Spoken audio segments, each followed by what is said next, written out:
So guys, magandang hapon guys. Dito naman tayo sa baboy para ano naman natin para hindi siya ate sa paliguan. Ayan siya.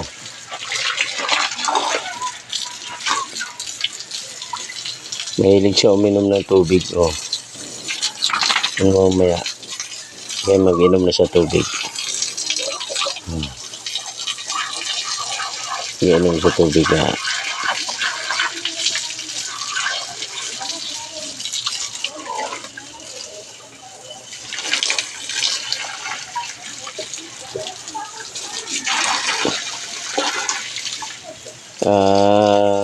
magtatlong buwan pa lang isa sa itong 29. Darating itong 29. Sa kabila wala na laman, na ibinta ko na.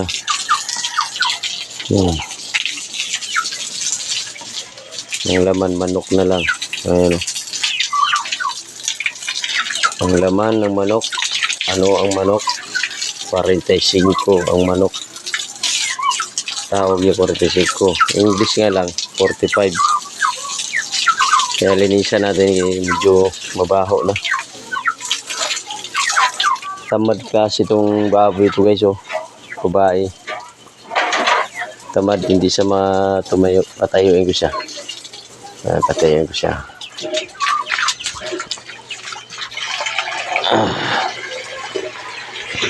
Tumayo na siya. Ayan na.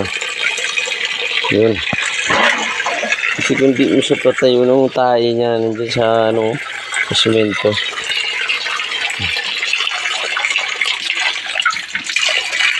Tingnan mo, mahilig siya mainom ng tubig.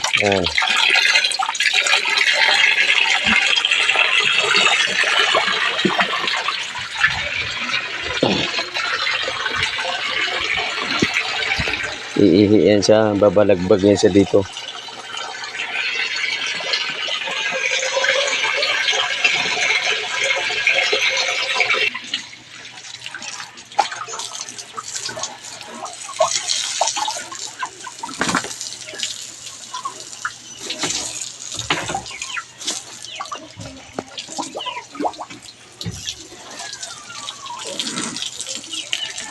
Mura nga yung kartasa ng baboy ngayon, 260. Pabuti mo na siya natin ng 4 na buwan. Alam, medyo mabigat-bigat ang niya. Ito wala to, kakatayin lang to. Baho kasi, kaya linis-linis naman. Alam mo.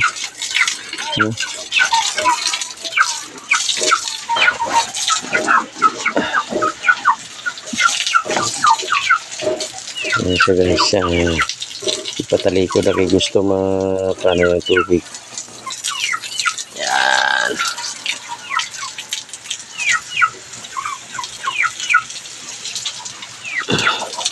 Sabi nila pwede daw gawin to ng inahin. Kasi malaki daw. Sabi ko, hindi na siguro.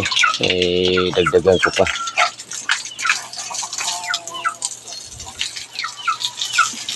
Binta lang muna, pakaratas lang muna natin ito para madagdagan yung baboy. Bibili ko, dagdagan ko, bali kung depende sa pera kung magkano ang inabot niya.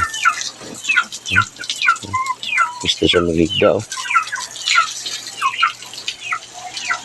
magkano inabot niya sa timbangan. Kung umabot siya halimbawa mga 15, baboy 3.5 sa bukid, medyo mura-mura lang. Bili ka ng 2 o 3. Pili ka kaagad ng 2 sakong starter para sigurado. Kaya pagka off season, mayroon ka ng baboy binta.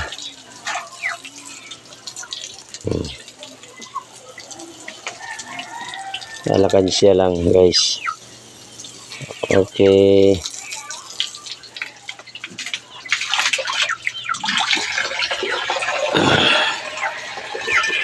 Sa aking viewers, sana hindi kayo nagsawa sa YouTube channel. Sana manood kayo, hindi kayo nagsawa sa suporta sa akin. Thank you. Sana lagi kayo mag-like, mag-subscribe, dahil basta lagi nyo lang kung paano yun lang. Yan na siya.